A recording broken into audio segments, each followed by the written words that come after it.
नमस्कार प्यारे साथियों, कैसे हैं आप सभी। मैं विक्की मल्होत्रा आप लोग का बहुत बहुत स्वागत करता हूं आप सभी के अपने प्यारे से यूट्यूब चैनल पावर ऑफ ज्ञान क्लासेस के आज के इस बेहतरीन से क्लास में।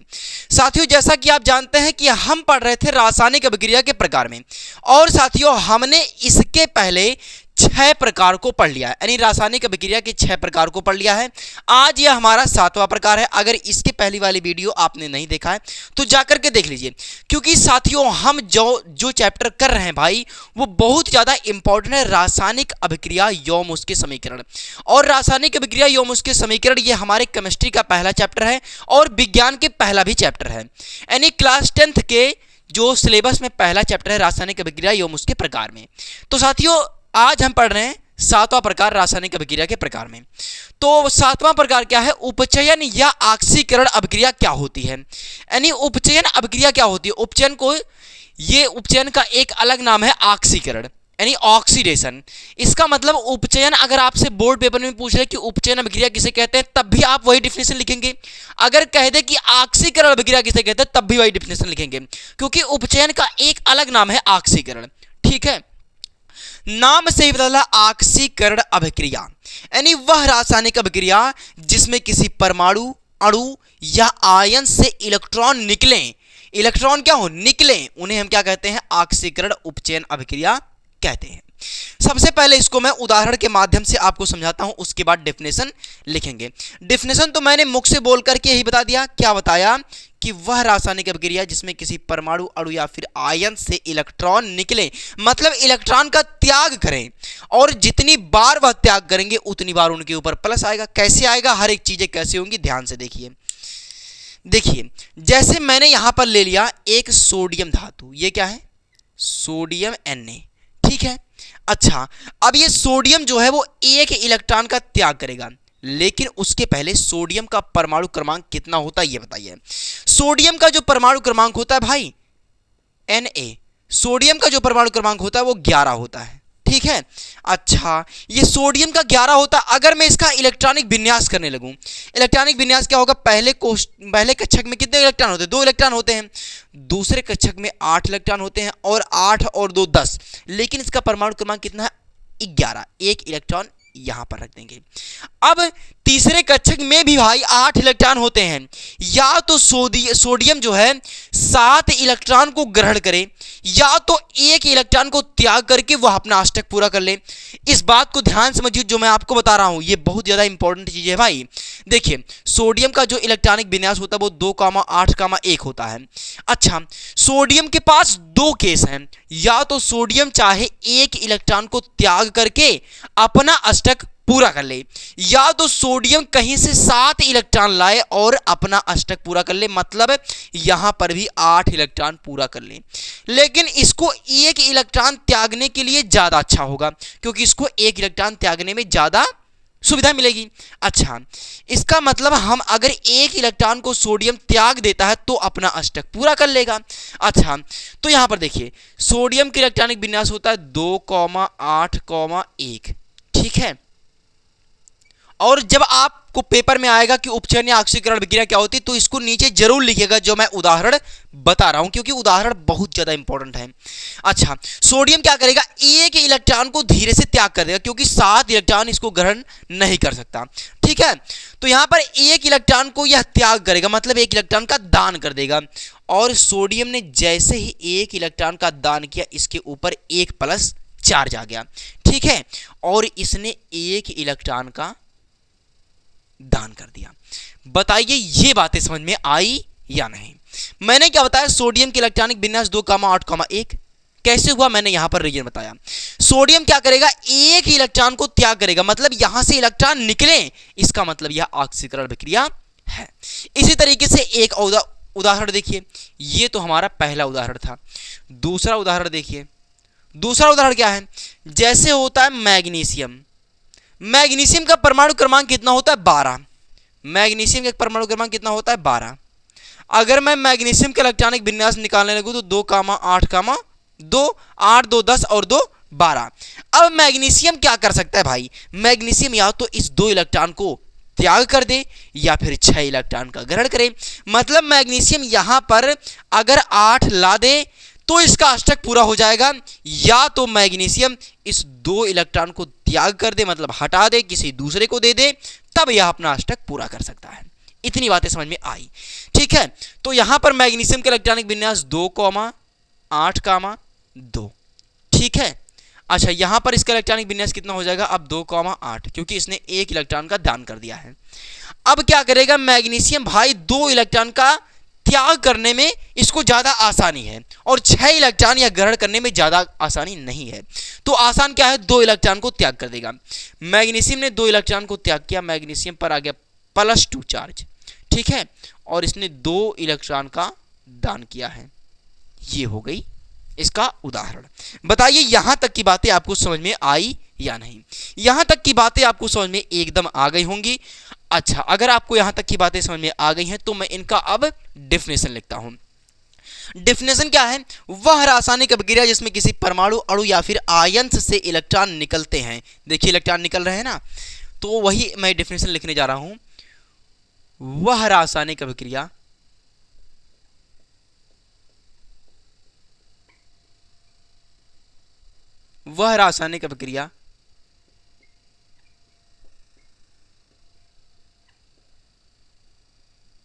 जिसमें किसी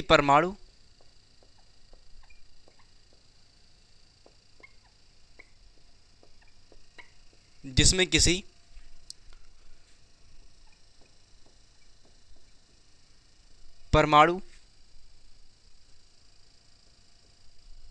अणु या आयन से इलेक्ट्रॉन निकलते हैं। क्या निकलते हैं? इलेक्ट्रॉन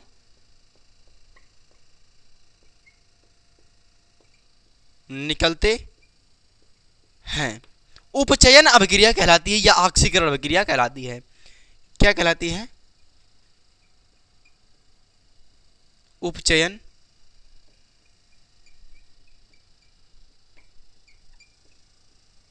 अभिक्रिया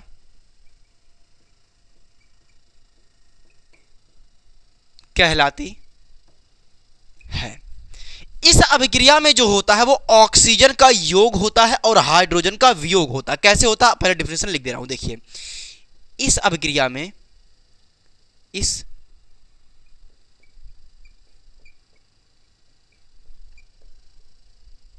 अभिक्रिया में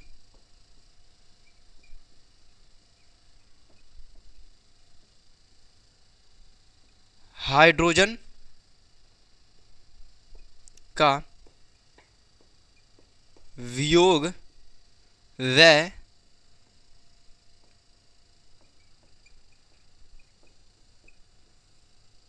ऑक्सीजन का योग होता है। ऑक्सीजन का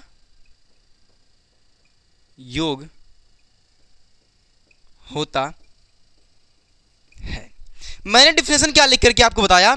मैंने डेफिनेशन में ये लिखा कि वह रासायनिक अभिक्रिया जिसमें किसी परमाणु, अणु या फिर आयन से इलेक्ट्रॉन निकलते हैं क्या कहलाती है? उपचयन अभिक्रिया कहलाती है या ऑक्सीकरण अभिक्रिया कहलाती है। इस अभिक्रिया में हाइड्रोजन का वियोग व ऑक्सीजन का योग होता है। मैंने इतनी बातें तो आपको बताई, लेकिन आगे आप समझिए कि ऑक्सीजन का योग कैसे होगा। मैं पहला उदाहरण आपको बताने जा रहा हूं, ये वाला, ठीक है। और मैं जितने उदाहरण अगर बता दे रहा हूं उतने उदाहरण अगर आप अपने पेपर में लिखकर चले आते हैं तो जान लीजिए सफिशिएंट है इतना, ठीक है। मैं तीसरा उदाहरण बताने जा रहा हूं। देखिए जैसे भाई मैं ले रहा हूं मैग्नीशियम।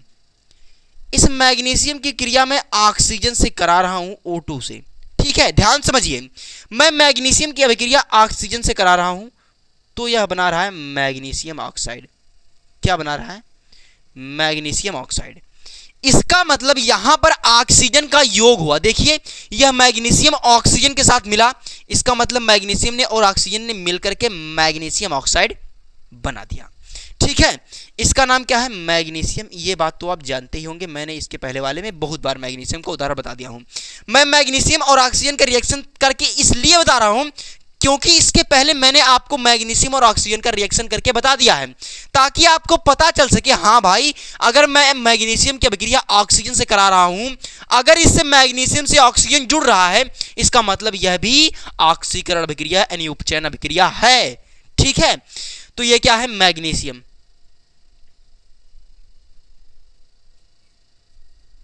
मैग्नीशियम, इसका नाम तो जानते ही हैं, ऑक्सीजन होता है। अच्छा, इसका नाम है मैग्नीशियम ऑक्साइड। क्या है? Magnesium oxide.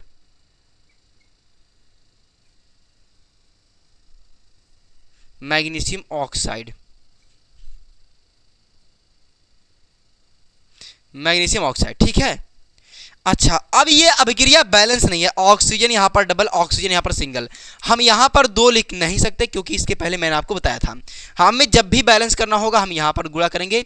ये दो ने ऑक्सीजन के साथ गुणा किया, दो हो गया, लेकिन मैग्नीशियम यहाँ पर डबल हो गया, मैग्नीशियम यहाँ पर सिंगल है, यहाँ पर भी दो से गुणा कर देंगे, अभिक्रिया बैलेंस, ठीक है। ये यहाँ पर देखिए आप, ऑक्सीजन का योग हो रहा है, ठीक है, इसका मतलब यह है ऑक्सीकरण अभिक्रिया यानी उपचयन अभिक्रिया है। अब एक उदाहरण और बता दे रहा हूँ, उसके बाद हम अगले पर बढ़ते हैं। चौथा उदाहरण क्या है? जैसे मैं यहाँ पर ले रहा हूँ कॉपर, Cu। कॉपर की अभिक्रिया अगर मैं ऑक्सीजन से कराऊंगा, तो कॉपर की अभिक्रिया अगर मैं ऑक्सीजन से कराऊंगा तो बनाएगा कॉपर ऑक्साइड। ये क्या है? यह है कॉपर। क्या है? कॉपर। कॉपर की अभिक्रिया ऑक्सीजन से करा रहा हूं तो क्या कर रहा है? कॉपर ऑक्साइड CuO, CuO यानी कॉपर ऑक्साइड है, इसका नाम लिख दे रहा हूं कॉपर ऑक्साइड। कॉपर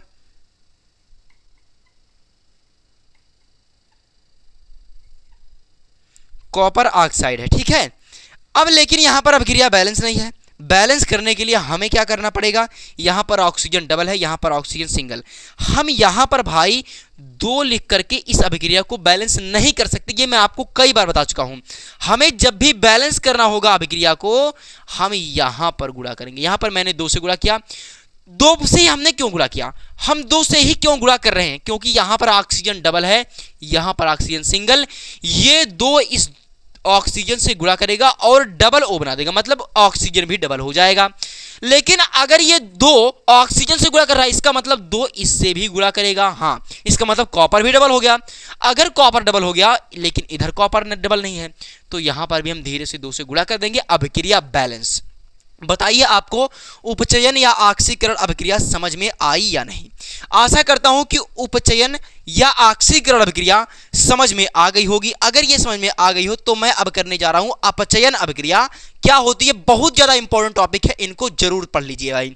तो ये समझ में आ गया होगा, इसका स्क्रीनशॉट ले लीजिए।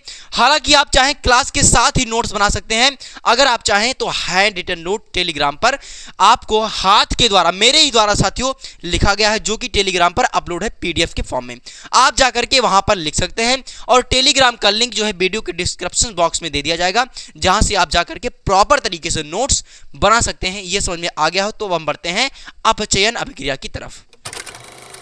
तो देखिए साथियों, ये है अपचयन अभिक्रिया। इसके पहले मैंने उपचयन अभिक्रिया यानी ऑक्सीकरण अभिक्रिया देखा, ये भाई उसका एकदम उल्टा है, एकदम उल्टा।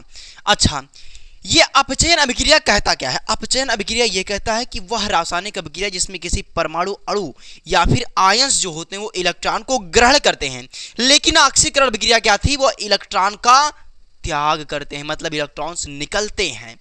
अच्छा, तो इसका उदाहरण मैं आपको क्या लेकर के बताऊं ताकि आपको एकदम आसानी से समझ में आ जाए। पहले मैं आपको उदाहरण इसलिए बता रहा हूं ताकि आपको समझ में आए चीजें कैसे हो रही हैं, ठीक है। उदाहरण पहला, मैंने ये बताया कि अपचयन अभिक्रिया क्या है? वह रासायनिक अभिक्रिया जिसमें किसी परमाणु अणु या फिर आयंस इलेक्ट्रॉन को क्या करते हैं? अपने अंदर लेते हैं। क्यों लेते हैं? क्योंकि अपना अष्टक पूरा करना चाहते हैं। देखिए यहां पर जैसे मैंने ले लिया भाई, क्या ले लूं? जैसे ले रहा हूं क्लोरीन। क्या ले लूं? क्लोरीन। यह क्या है? Cl, ठीक है, यह क्लोरीन है।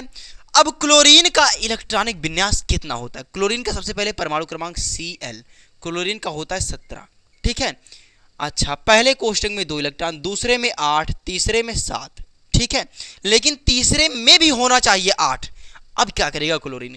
क्लोरीन कहीं से एक इलेक्ट्रॉन लाएगा और इसको दे देगा।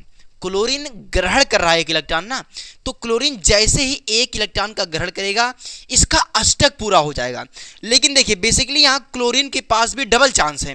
क्लोरीन चाहे या तो 7 इलेक्ट्रॉन का दान कर दे, लेकिन 7 इलेक्ट्रॉन को लेगा कौन? ये तो बात है ना भाई कि 7 इलेक्ट्रॉन का लेगा कौन? 7 इलेक्ट्रॉन को एक साथ। तो क्लोरीन 7 इलेक्ट्रॉन को त्याग ना करके एक इलेक्ट्रॉन कहीं से अपने अंदर ग्रहण करेगा, मतलब एक इलेक्ट्रॉन लेगा, और एक इलेक्ट्रॉन लेकर के क्लोरीन अपना अष्टक पूरा कर लेगा। यहां पर हो जाएगा 8 और माइनस चार्ज हो जाएगा। ठीक है, माइनस चार्ज ये दिखा रहा है किसने एक इलेक्ट्रॉन को ग्रहण किया है। बताइए बातें समझ में आई या नहीं? यहां तक की बातें आपको समझ में आ रही हैं? धीरे धीरे मैं आपको इसलिए बढ़ा रहा हूं क्योंकि अभी भाई हमारा अप्रैल है और अभी आपके पास बहुत समय है।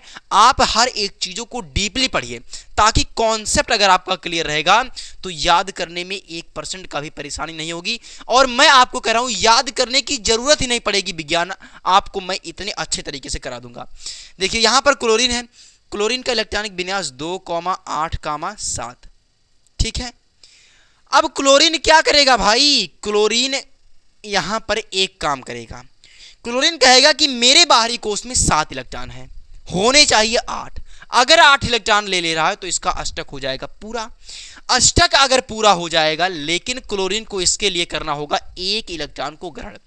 क्लोरीन यहां पर एक इलेक्ट्रॉन को ग्रहण करेगा। क्या करेगा? एक इलेक्ट्रॉन को ग्रहण करेगा। क्लोरीन एक इलेक्ट्रॉन को ग्रहण करके यहां पर बना देगा Cl माइनस।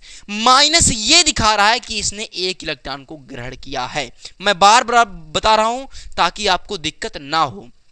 ठीक है, अच्छा, क्लोरीन ने जैसे ही एक इलेक्ट्रॉन को अपने अंदर ग्रहण किया, इसका इलेक्ट्रॉनिक विन्यास 2,8,8। बताइए यहां तक की बातें समझ में आई या नहीं? यहां तक की बातें आपको एकदम आसानी से समझ में आ गई होंगी, यहां पर आपको कोई दिक्कत नहीं होगा। ठीक है, इसी प्रकार से होता है फ्लोरीन। फ्लोरीन क्या होता है? फ्लोरीन उदाहरण मैं आपको इतने बता दूंगा ना कि दिक्कत आपको 1% कहीं नहीं होगा। यहां पर दूसरा क्या है, मैं आपको एक ले लेकर बता रहा हूं फ्लोरीन। फ्लोरीन अभी याद आ गया भाई, फ्लोरीन। ठीक है, फ्लोरीन का बता रहा हूं। फ्लोरीन का परमाणु क्रमांक कितना होता है? 9 होता है। उसके भी बाहरी कोष्टक में 7 इलेक्ट्रॉन होते हैं, वह भी एक इलेक्ट्रॉन को ग्रहण करेगा। फ्लोरीन क्या करेगा? एक इलेक्ट्रॉन को ग्रहण करेगा। एक इलेक्ट्रॉन को ग्रहण करके अपना अष्टक पूरा कर लेगा और F पर माइनस आ जाएगा। माइनस ये दिखा रहा है कि ये फ्लोरीन भाई ना एक इलेक्ट्रॉन को कहीं ना कहीं से लिया है और तब अपना अष्टक पूरा किया है। इतनी बातें समझ में आ गई हो तो मैं अब इसका डेफिनेशन लिख दूं ताकि आपको डेफिनेशन, क्योंकि डेफिनेशन और ये एग्जांपल आपको पेपर में लिखने पड़ेंगे। डेफिनेशन क्या है? वह रासायनिक अभिक्रिया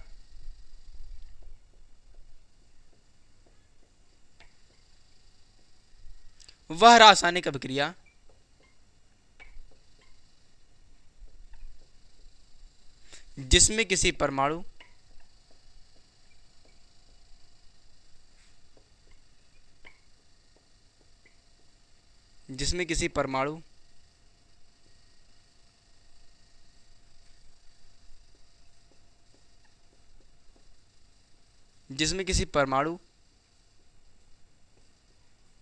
अणु या आयन जो होते हैं वो इलेक्ट्रॉन को ग्रहण करते हैं। आयन्स क्या करते हैं? इलेक्ट्रॉन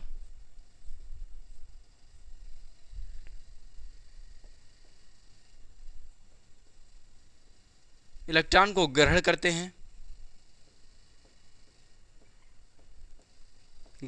हैं।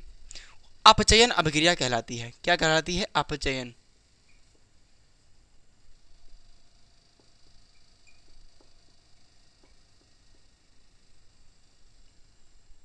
अपचयन अभिक्रिया कहलाती है।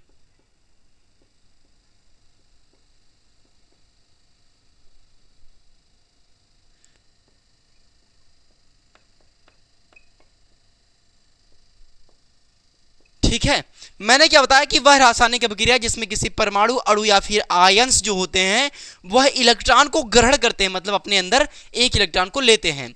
या फिर यहां पर एक काम और क्या हो सकता है? यहां पर एक काम यह हो सकता है, मैंने आपको ऑक्सीकरण अभिक्रिया में यह बताया था कि ऑक्सीजन का उसमें योग होता है, लेकिन इसमें यहां पर ऑक्सीजन का वियोग होगा, क्योंकि मैंने आपको बताया कि अपचयन अभिक्रिया उपचयन अभिक्रिया का एकदम उल्टा है।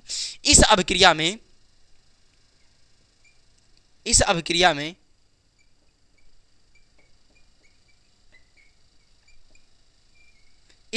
में हाइड्रोजन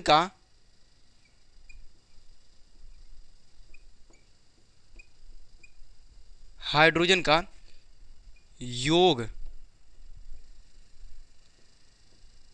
तथा ऑक्सीजन का वियोग होता है, तथा ऑक्सीजन का वियोग होता है। ऑक्सीजन का वियोग होता है। भाई जान लीजिए डेफिनेशन बहुत आसान है, इतने आसान डेफिनेशन आपको कहीं पर मिलेंगे नहीं। मैं साथियों इतना आसान कर दिया हूं ताकि आपको हर एक कॉन्सेप्ट, हर एक चीजें समझ में आए। देखिए मैंने यहां पर क्या बताया कि वह रासायनिक अभिक्रिया जिसमें किसी परमाणु अणु या फिर आयंस जो होते हैं वो इलेक्ट्रॉन को ग्रहण करते हैं, और यही कहलाती है अपचयन अभिक्रिया। अपचयन अभिक्रिया क्या होती है, इसमें जो होता है वो हाइड्रोजन का योग होता है, मतलब हाइड्रोजन इनमें जुड़ते हैं और ऑक्सीजन वियोग होता है। कैसे होता है वियोग, देखिए इसका भी मैं आपको बता रहा हूं। यह है तीसरा एग्जाम्पल। एग्जाम्पल्स को सभी लिखिएगा, एग्जाम्पल को ध्यान में रखिएगा, हर एक चीजों को, तभी आपको पूरा नंबर मिलेंगे। यहां पर जैसे मैं ले रहा हूं जिंक ऑक्साइड ZnO, और ZnO की अभिक्रिया मैं कराऊंगा कार्बन से। ध्यान समझिए, मैं जिंक ऑक्साइड की अभिक्रिया कार्बन से करा रहा हूं, इसका नाम लिख देता हूं जिंक ऑक्साइड। क्या है, जिंक ऑक्साइड।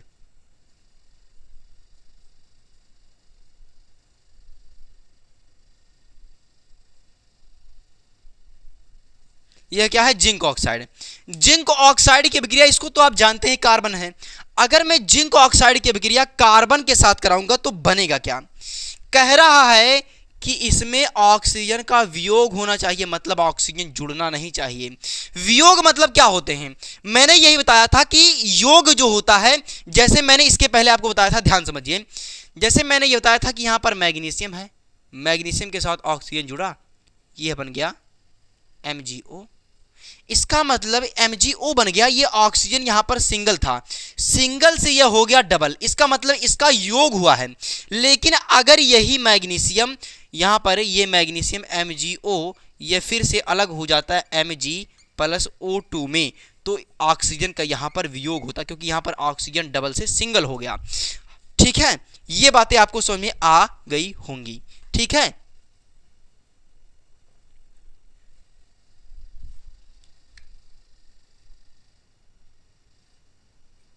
अब यहां पर देखिए, यहां पर जिंक ऑक्साइड है, जिंक ऑक्साइड की अभिक्रिया मैं कार्बन के साथ कराऊंगा, कार्बन के साथ कराऊंगा, ये Zn यहां पर हो जाएगा। ये क्या हो गया, ये यहां पर हो गया जिंक अलग। अच्छा, जिंक अलग होने के बाद क्या बनाएगा, ये तो ऑक्सीजन बचा है और कार्बन बचा है, ऑक्सीजन और कार्बन बचा है, तो यहां पर हो जाएगा CO। ये C के बराबर अगर O लिखा जाता है तो क्या होता है, ये आप कमेंट बॉक्स में बताइए। मैं इसका नाम लिख रहा हूं, लेकिन आप बताइए इसका नाम क्या होता है।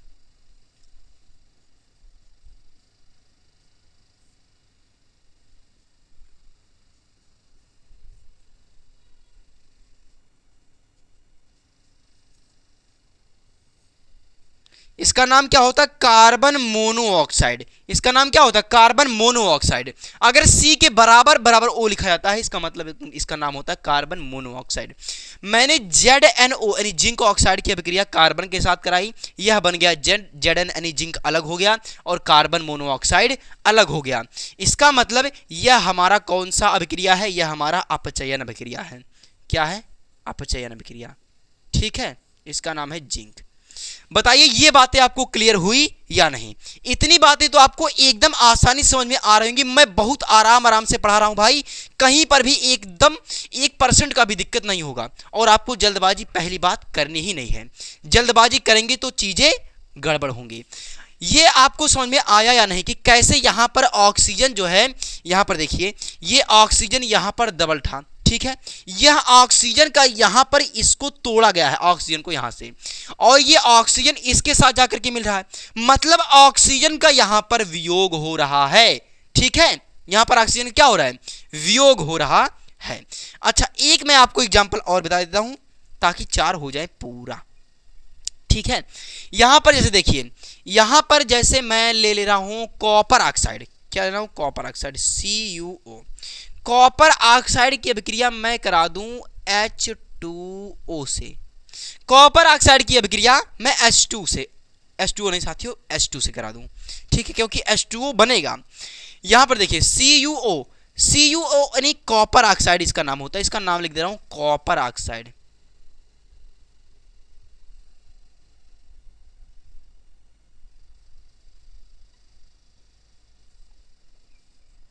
कॉपर ऑक्साइड, ये कॉपर ऑक्साइड है। कॉपर ऑक्साइड जब H2 से अभिक्रिया करेगा तो यह बना देगा कॉपर अलग हो जाएगा और साथ ही साथ H2O अलग हो जाएगा। मतलब यह हो गया कॉपर, यह हो गया जल, यह क्या है, जल है। ठीक है, यहां पर आपको ये बातें समझ में आ गई होंगी, क्योंकि यहां पर ऑक्सीजन डबल था, डबल से सिंगल हो गया, इसका मतलब ऑक्सीजन का वियोग हो गया। यहां तक की बातें अगर आपको समझ में आ गई हो तो आज की क्लास को यहीं तक रखते हैं।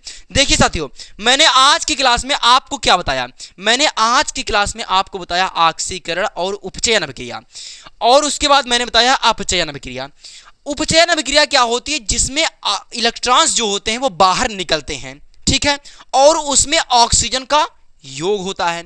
लेकिन अपचयन अभिक्रिया वह अभिक्रिया होती है जिसमें इलेक्ट्रॉन्स को ग्रहण करते हैं किसी परमाणु और या फिर आयंस, ठीक है, और इसमें जो होता है वो हाइड्रोजन का योग होता है और ऑक्सीजन का वियोग होता है। ये आपका मैंने 2 मिनट में रिवीजन करवा दिया। ये बहुत ज्यादा इंपॉर्टेंट है, दोनों को तैयार कर लीजिएगा। आज की क्लास को यहीं तक रखते हैं, अगली क्लास में जब हम आएंगे तब एक साथ करेंगे उपचयन और अपचयन अभिक्रिया, जिसे हम रिडॉक्स अभिक्रिया भी कहते हैं, और उसकी मैं एक अलग वीडियो बनाऊंगा। इतना पहले आपको क्लियर हो जाए, इसको आप रिवीजन कर लीजिएगा। मैं जब अगली क्लास में आऊंगा तो वहां पर रिडॉक्स अभिक्रिया यानी उपचयन और अपचयन अभिक्रिया को करूंगा। अगर आपको यह क्लास अच्छी लगी हो तो एक लाइक जरूर कर दीजिएगा। मिलते हैं अगली क्लास में, तब तक के लिए bye bye, take care, thank you.